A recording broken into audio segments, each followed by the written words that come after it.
Hi friends, ನೀವು ಎಷ್ಟೇ ಸಂಪಾದನೆ ಮಾಡಿದ್ರೂ ನಿಮ್ಮ ಕೈಯಲ್ಲಿ ಹಣ ನಿಲ್ತಾ ಇಲ್ವಾ? ಹಾಗಾದರೆ ನಿಮ್ಮ ಮನೆಯಲ್ಲಿ ಮತ್ತು ನಿಮ್ಮ ಕೈಯಲ್ಲಿ ಹಣ ನಿಲ್ಲಬೇಕು ಅಂದರೆ ಏನು ಮಾಡಬೇಕಂತ ಹೇಳಿ ನಾವು ನಿಮಗೆ ಈ ವಿಡಿಯೋದಲ್ಲಿ ತಿಳಿಸಿಕೊಡ್ತೀವಿ.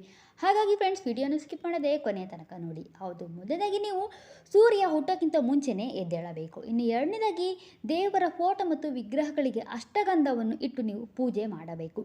ಇನ್ನು ಸಾಯಂಕಾಲ 7 ಗಂಟೆಯವರೆಗೆ ಮನೆಯ ಮುಖ್ಯ ದ್ವಾರವನ್ನು ತೆರೆದಿಡಬೇಕು. ಆ ಒಂದು ಸಮಯದಲ್ಲಿ ಮನೆಯಲ್ಲಿ ಯಾರೂ ಕೂಡ ಮಲಗಬಾರದು. ಇನ್ನು ಸಾಯಂಕಾಲ ಹೊಸ್ತಿಲಿಗೆ ಅರಿಶಿನ ಕುಂಕುಮವನ್ನು ಇಟ್ಟು ಹೂವನ್ನು ಇಟ್ಟರೆ ತುಂಬಾ ಒಳ್ಳೆಯದಾಗುತ್ತದೆ. ಸಾಧ್ಯವಾದರೆ ಇದೊಂದು ಕೆಲಸವನ್ನು ಮಾಡಿ. ಇನ್ನು ಬೆಳಕು ಹರಿಯುವ ಮುಂಚೆನೇ ಬಾಗಿಲು ಮುಂದೆ ನೀರು ಹಾಕಿ ರಂಗೋಲಿಯನ್ನು ಹಾಕಬೇಕು. ಇನ್ನು ಮನೆಯನ್ನು ಶುಚಿಯಾಗಿ ಇರಿಸಿ ಸಾಯಂಕಾಲ ಧೂಪ ಅಥವಾ ಲೋಬಾನವನ್ನು ಹಾಕಬೇಕು.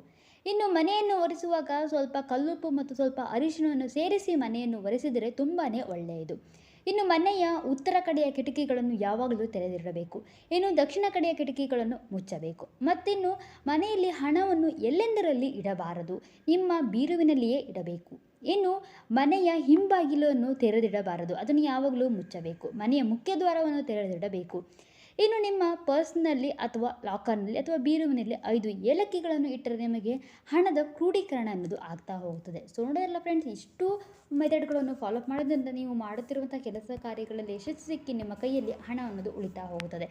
ಈ ಒಂದು ಮಾಹಿತಿ ನಿಮಗೆ ಇಷ್ಟ ಇದ್ದರೆ ಲೈಕ್ ಮಾಡಿ, ಶೇರ್ ಮಾಡಿ. Finally thanks for watching friends.